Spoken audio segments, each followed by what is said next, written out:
Hasil cerita pada satu saat dia berjalan dengan kudanya dan di waktu istirahat ternyata istirahat di tempat padang pasir tandus, tidak ada rumah, jauh dari manusia dan jauh tidak ada tumbuh-tumbuhan. Dia istirahat. Setelah istirahat maka tertidur dan kuda-kuda yang 3 hilang. Bagaimana perasaan dari orang yang 3 yang punya kuda tadi? Subhanallah. Akan kemana kita cari? Dia cari ke sana kemari, ternyata kudanya tidak mereka dapatkan. Dan akhirnya dia lelah, mereka lelah dan tertidur kembali. Setelah tertidur, datanglah seorang raja yang kebetulan pada saat itu lewat di tempat tadi di mana yang 3 teman ini tertidur lelah. Datang seorang raja dengan membawa menteri dan membawa kuda tentunya yang baik-baik dan bagus-bagus.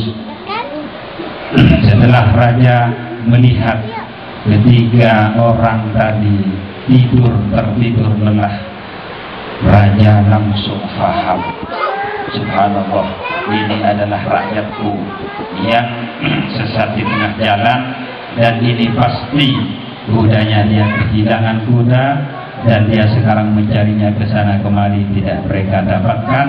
Terpaksa maka mereka pun lelah ketiduran. Wahai menteriku, yang sang raja ini berkata kepada salah satu menterinya, siapkanlah 3 kuda yang bagus-bagus dan baik-baik. Siapkanlah untuk mereka. Setelah mereka bangun dan bertanya untuk siapa kuda ini, jawablah, ini kuda hadiah dari sang raja untuk kamu. Kalau mereka bertanya lagi, untuk apa kuda ini dihadiahkan oleh raja kepadaku, maka jawablah, kuda ini dihadiahkan oleh sang raja untuk menjadi kuda ini kamu dipanggil oleh raja, segera menghadap sang raja. Baik, raja pun terus meneruskan perjalanannya. Maka terbangunlah yang ke-1 melihat kuda yang baik, karena kuda yang pertama telah hilang, maka langsung kuda yang baik, yang sangat baik, karena ini memang betul-betul kuda hadiah dari raja, langsung dia bawa dan dia ambil, dan dia pun lupa kedua temannya, sehingga dia membawa kuda begitu saja.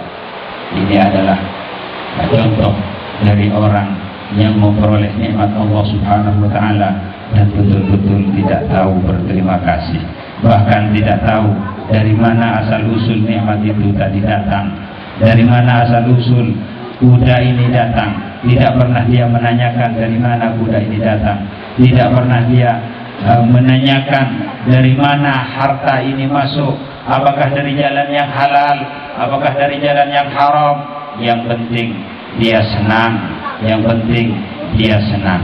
Inilah satu contoh, naudzubillah, satu hamba yang sangat buruk.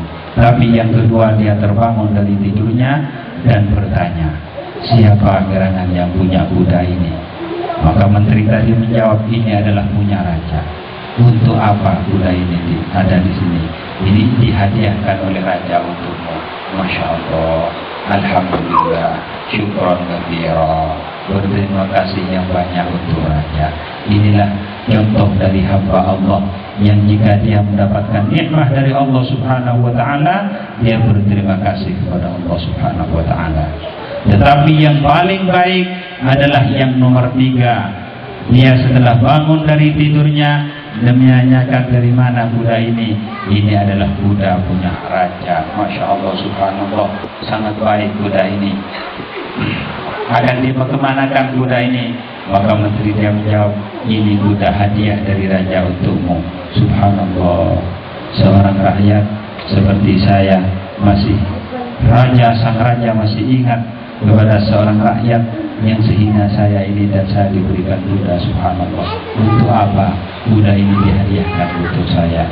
Maka dijawab, kuda ini dihadiahkan oleh raja, sang raja, untuk kamu datang kepada raja, dan dia pun datang kepada raja dengan membawa kuda itu tadi. Maka nikmat Allah yang telah Allah Subhanahu wa ta'ala berikan, supaya itu dijadikan jalan untuk datang kepada Allah. Bukanlah nikmat yang Allah Subhanahu wa ta'ala berikan justru untuk kita jauh dari Allah, tetapi sebaliknya segala nikmat yang telah Allah Subhanahu wa ta'ala berikan untuk kita selalu menjadi dan selalu mendekatkan diri kepada Allah Subhanahu wa ta'ala. Al-iqtisad fil faqri wal ghina. Yang ketiga, untuk mengantar hamba Allah menjadi orang selamat di dunia wal akhirah. Yang ketiga, wal adlu fil ghadabi wal ridha. Wal adlu fil ghadabi wal ridha. Seorang hamba Allah yang selalu adil, baik di waktu dia ridha ataupun di waktu dia marah. Tetapi di waktu marah sanggup dia mengendalikan dirinya, hawa nafsunya, sehingga tidak mengerjakan hal-hal yang dimurkai oleh Allah Subhanahu wa ta'ala. Di saat seorang hamba dicaci maki oleh seseorang, Masya Allah, marah, seakan-akan tidak ada yang dia takuti. Kalau memang tidak takut kepada Allah Subhanahu wa ta'ala, na'udzubillah, hal yang paling buruk yang akan terjadi, dia bisa berani sekalipun na'udzubillah membunuh yang pekerjaan yang sangat paling keji dengan gara-gara kemarahan al-ghadab. Tetapi untuk mengantarkan orang selamat di dunia dan akhirat, al-adlu fil ghadabi war ridha. Adil baik di waktu ridha ataupun di waktu ghadab. Di waktu ghadab, di waktu dia marah, sanggup mengendalikan dirinya dan tidak mengerjakan hal-hal yang dimurkai oleh Allah Subhanahu wa ta'ala. Inilah tiga hal untuk mengantarkan orang menjadi selamat insyaallah di dunia wal akhirah. Tiga hal yang menjadikan orang binasa dan celaka, na'udzubillah. Wa thalathul muhlikat. Wa thalathul muhlikat. Yang pertama adalah syuhul muta'. Yang pertama adalah syuhul muta'. Na'udzubillah, dia bakhil, diberikan karunia oleh Allah, diberikan harta kekayaan oleh Allah, tetapi dia bakhil,